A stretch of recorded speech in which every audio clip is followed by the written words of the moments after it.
Welcome to another edition of Taking Stock, our weekly wrap of the market action this week. I'm Vaishali Jain. Both the Sensex and the Nifty closed up for the week at 3.4%. The CNX mid-cap was up by 4.6% and the BSE small cap was up by 3.5%. The markets began the week on a high, with the Indian economy expected to grow at 7.1%, higher than most predictions, and the possibility of more rate cuts coming from the RBI. But on Wednesday, Indian markets tumbled in tandem with global markets due to the perception of an unsatisfactory U.S. stimulus package. A fall in IIP numbers of 2% spooked the markets on Thursday. Strong global cues, the railway budget, and interim budget expectations helped the market close the week in the green with strong buying support. Major sectoral indices ended the week in the green. Realty was up the most at 12%. BankX, capital goods, auto, and power also posted healthy gains. Among the top gainers for the week were Rashtriya Chemical Fertilizers, Educom Solutions, Lenco Infrastructure, Indian Infoline, DLF, and Spice Telecom. Top losers included India Bulls Real Estate, HCL Technologies, Phoenix Mill, Putney Computers, Ranbaxy Labs, and Dr. Reddy's Laboratories.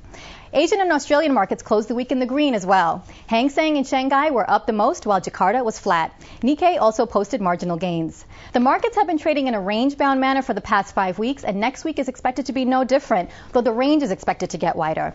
We have with us Jaitunu Guntla of SMC Capital, Amitav Chakrabarti of Religare, and Sandeep Wagle of Angel Broking to tell us more.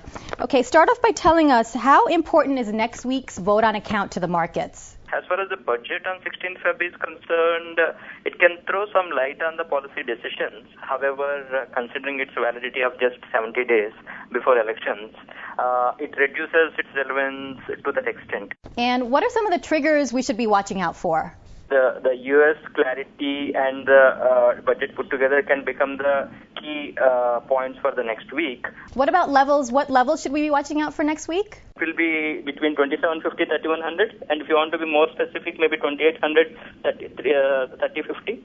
And as far as Sensex is concerned, maybe in the range of anywhere between 8500 to 10,000 levels. And Sandeep, what's your call on it? Nifty is closed at a very crucial level, and I feel if it stays above 2950, it can go all the way up to 3000, 3050. On the Sensex, that level works out to somewhere around 9800, 850. And now that markets have been trading in a range-bound manner for the last few weeks, what are you advising investors to do? We are telling people to sell because downside I am seeing a much sharper fall.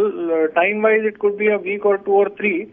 But if you buy something now, you can only take a small trading view of the 2, 3, 4%. And what about you, Amitabh? If there is any short position, that should be reduced. As a long position, I think one can take position in large cap stocks like L&T or ICICI Bank or State Bank, Reliance. What's SMC Capital watching out for?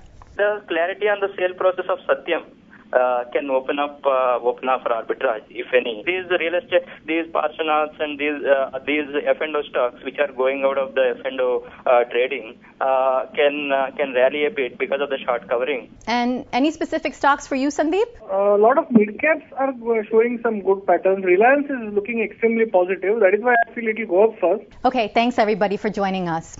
So the market may trade with a positive bias next week, but will still remain largely range-bound. At best, the markets are expected to have a short rally with small gains. That's all we have for you this week. Thanks for watching.